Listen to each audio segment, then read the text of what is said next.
Good morning, my loves. Today is the continuation of yesterday's figurative language part 2 lesson, where we looked at 3 additional types of figurative language.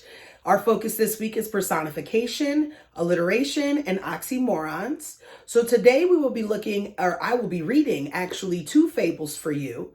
As you remember from yesterday, we reiterated that a fable is when the animals are talking. The animals are the characters, which is why they're talking. All right. We also stated that these are passed down from generation to generation. All right. And we said that there's always a moral or a lesson or a theme within the story. So we're going to take a look at 2 different fables today. The first one is Mrs. Chicken and the Hungry Crocodile. This was written by Won Lead Pai and Margaret H. Lippard, illustrated by Julie Pashkis.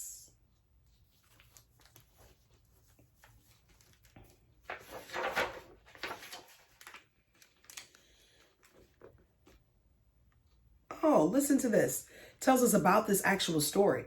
It says that Mrs. Chicken and the Hungry Crocodile is a traditional story from the Dan people of northeastern Liberia in Africa. The Dan people are rice farmers who are known for their storytelling, wood carving, mask dancing, and music. Juan Liddy first heard this story from his grandmother Gowo when he was very young. All right, so that fits what we're saying. It's definitely got animals as the character, passed down from generation to generation. And this story we're learning specifically came from the Dan people of Liberia. All right, and then there's definitely going to be some type of moral or lesson here, but we have to read to find out what that's going to be. Okay, so now let's start the story. One morning, Mrs. Chicken took her bath in a puddle. "Cluck, cluck," she said proudly. "What a pretty chicken I am. Big, bright eyes, short, smooth beak. But I can't see my wings. This puddle is too small."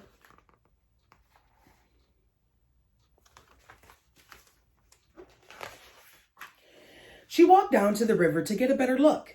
She didn't know that the crocodile lay in the river all day long, waiting for her dinner.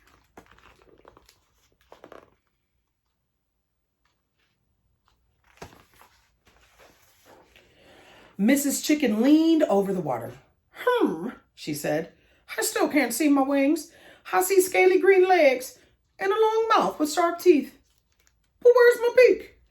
Crocodile lay very still and waited. "Yum, yum," she thought. "That's my dinner."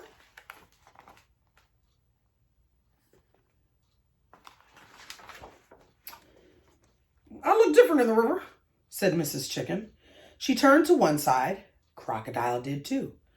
Mrs. Chicken turned to the other side. So did Crocodile. "I'd like a closer look," said Mrs. Chicken. She stepped into the river.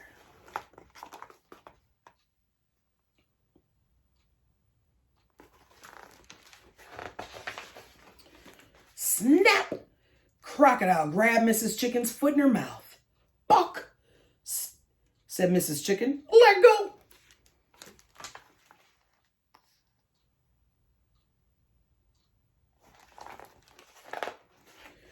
Crocodile shook her head. She dragged Mrs. Chicken to her house on the island in the middle of the river. Then she slammed the door shut with her tail and opened her mouth. Mrs. Chicken flew up to the rafters. "Come down," Crocodile said. "I'm gonna eat you up." "Me?" Mrs. Chicken squawked. "But you can't eat me." "Oh, yes, I can," said Crocodile. "But," said Mrs. Chicken, "you shouldn't eat me." "Well, why not?" asked Crocodile.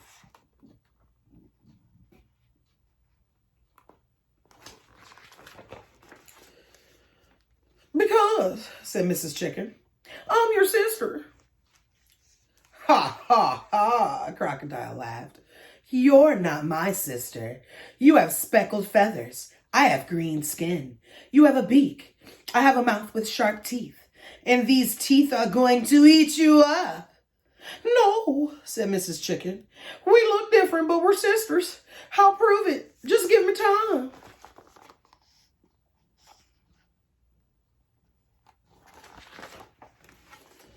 All right, chuckled Crocodile. I'll fatten you up. The longer I wait, the plumper you'll get.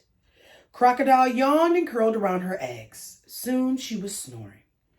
Mrs. Chicken made a nest in the corner opposite Crocodile and settled down to lay her own eggs. Every day, Crocodile gave Mrs. Chicken grain to eat. Every night, they fell asleep over their eggs. Mrs. Chicken got fatter and fatter. Crocodile got thinner and hungrier.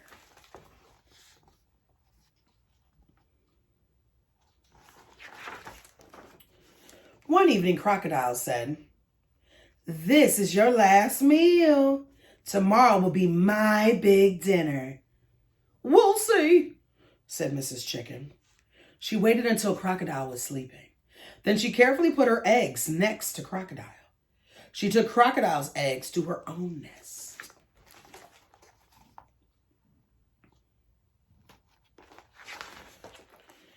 Just before dawn, Crocodile felt something move beside her. "Mrs. Chicken," she called, "wake up. My babies are hatching. But why do they have those silly little beaks and scrawny little wings?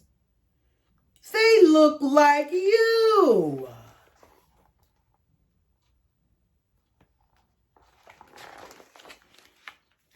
"My eggs are hatching too," said Mrs. Chicken. "Look." She stepped off her nest. "Oh," said Crocodile, "what beautiful babies you have. What gorgeous green skin. What lovely long mouths. What darlings. They look like me."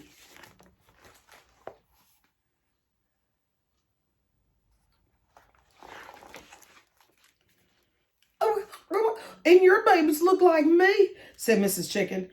"I told you we're sisters. You almost ate me, your own sister." "I'm really sorry, Sister Chicken," said Crocodile. This is funny.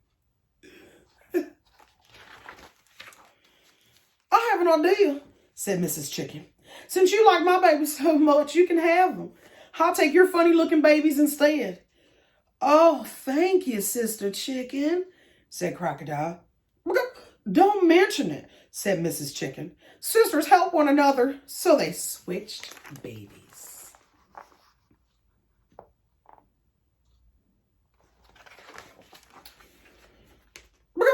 "Time for us to go home now," Mrs. Chicken said. She and her babies climbed onto Crocodile's back, and Crocodile carried them across the river.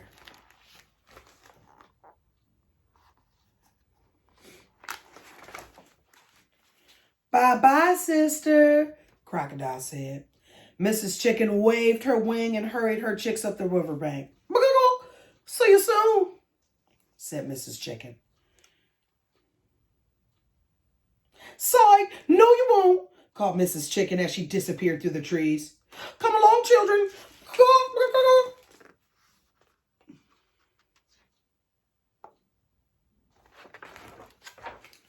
Since that day, Mrs. Chicken and her children have never gone near the river, and they always take their baths in puddles. "Big enough for us," Mrs. Chicken tells her children, "and much too small for crocodiles." The end. All right. So that was Mrs. Chicken and the Hungry Crocodile. Hope you paid close attention, because there will be an assignment at the end of this that will require you to not just give me some examples of figurative language based on the 3 we're learning this week, but also to tell me what is the lesson of Mrs. Chicken and the Hungry Crocodile. So next, let's move to Hare and Tortoise. This is written by Allison Murray.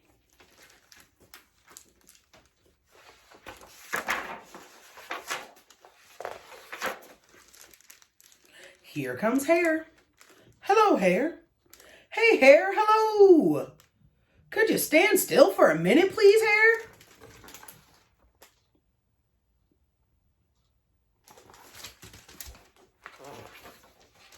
The hare, Lepus swifticus, ears accustomed to the sound of animals cheering, eyes sharply focused on the finish line, head perhaps a little bit big, nose ready to sniff out another victory, whiskers extra twitchy, paws used to crossing finish line in first place, hind legs coiled like springs, ready to leap into action.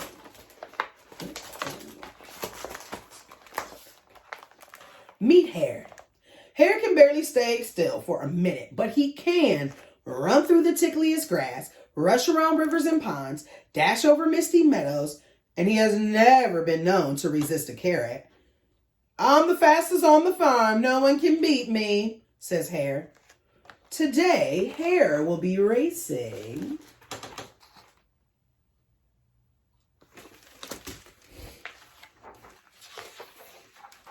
Tortoise. Has anyone seen Tortoise? Tortoise, where are you? Ah, there he is.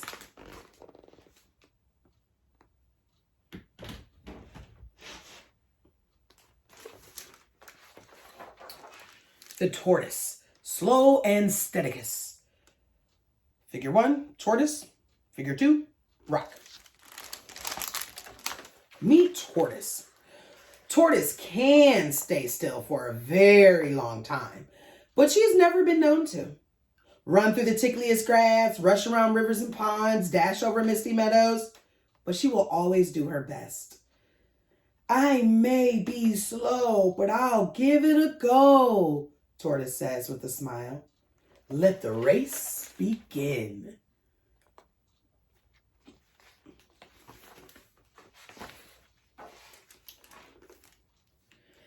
Let's race to the gate, says Hare with a twitch of his whiskers. First one there wins, so that will be me. We'll see, says Tortoise. When the rooster crows, the race is on. Ready, steady. The race course. Start, then you move through the meadow. Then you make a swift turn around the duck pond. Going through the carrot field, then you must go around the shady tree to end up at the finish line at the barn.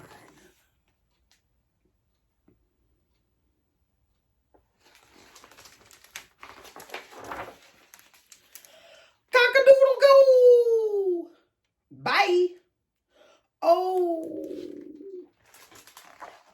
The rabbit is gone.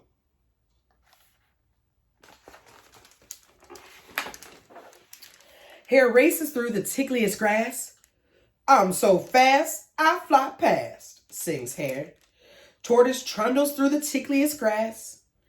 I may be slow, but watch me go, hums Tortoise.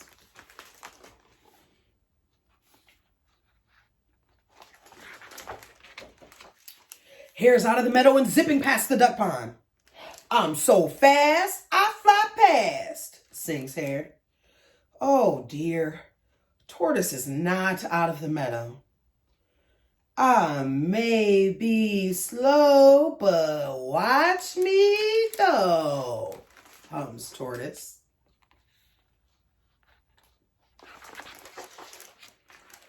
Hare reaches the carrot field. Remember, Hare can never resist a carrot. I'm so fast, huh? Carrots, gasps Hare.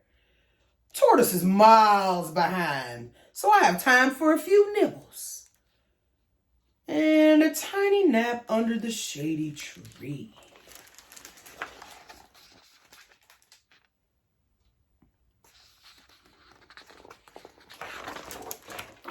But where's Tortoise? Ah, at last she trundles out of the meadow. She toodles around the duck pond. She tiptoes through the carrot field. Just look at her go!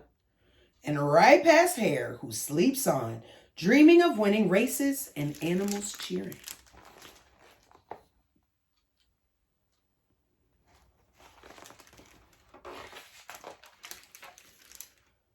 Hang on a minute, gasps Hare.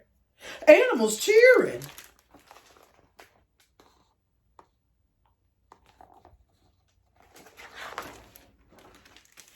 Hare hurries. Hare races. Hare chases.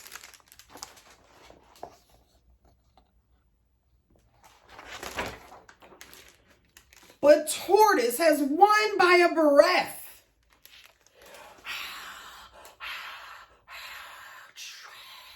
That's the crowd. That's the crowd cheering.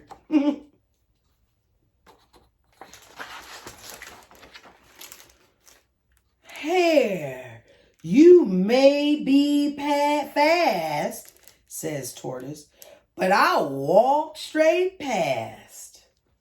Poor Hare, he's not used to losing.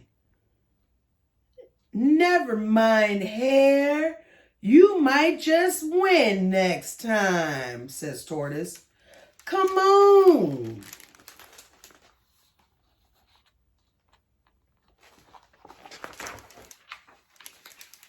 Race you to the lettuce patch.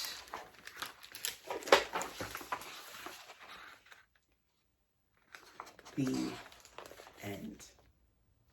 All right. So that concludes our reading of Mrs. Chicken and the Hungry Crocodile and Hare and Tortoise. All right. So now for your assignment. What you need to do is you need to tell me what was the moral and the lesson for both of these stories. Now, Hare and Tortoise, this is just a different version of the tortoise and the hare that we have heard before in the past. So this one, you might already be familiar with the moral of the lesson, but I still want you to tell me anyways. But with Mrs. Chicken and the Hungry Crocodile, what was the moral or the lesson? What did Mrs. Chicken learn after everything that happened in the story? What do you think the author wants you, the reader, to get from their book? What lesson do you think they want you to learn from the fable that they wrote? All right, so that's part one. Tell me, what is the lesson, moral, or you call it moral, of both stories? Both. So I should see Hare and the Tortoise lesson / moral. I should see Mrs. Chicken and the Hungry Crocodile lesson / moral. All right, that's part one. Okay, part two. You need to give me 5 examples of figurative language from either book. You could do 3 and 2, 2 and 3, 4 and 1. But I needed at least 1 example from each book, 5 total. But we're only focusing on the figurative language that we've been learning about this week. So, did you see some examples of personification? Yes, there were examples of personification. Did you see examples of alliteration? Yes, there were even examples of alliteration. Now, in these 2 books, there were not examples of an oxymoron. So that one I want you to disregard. So the focus is, what examples of personification and alliteration did you see? And give me 5 examples from the texts, okay? Making sure that at least 1 example is given from each of the 2 texts, okay? If you have any questions, make sure you text or you email me. Please continue to stay safe, continue to stay healthy, and continue to make wonderful memories during this time, even though we are doing schooling a little bit different. Remember, I love you. Remember, I'm here for you. And remember, I miss you. Mwah.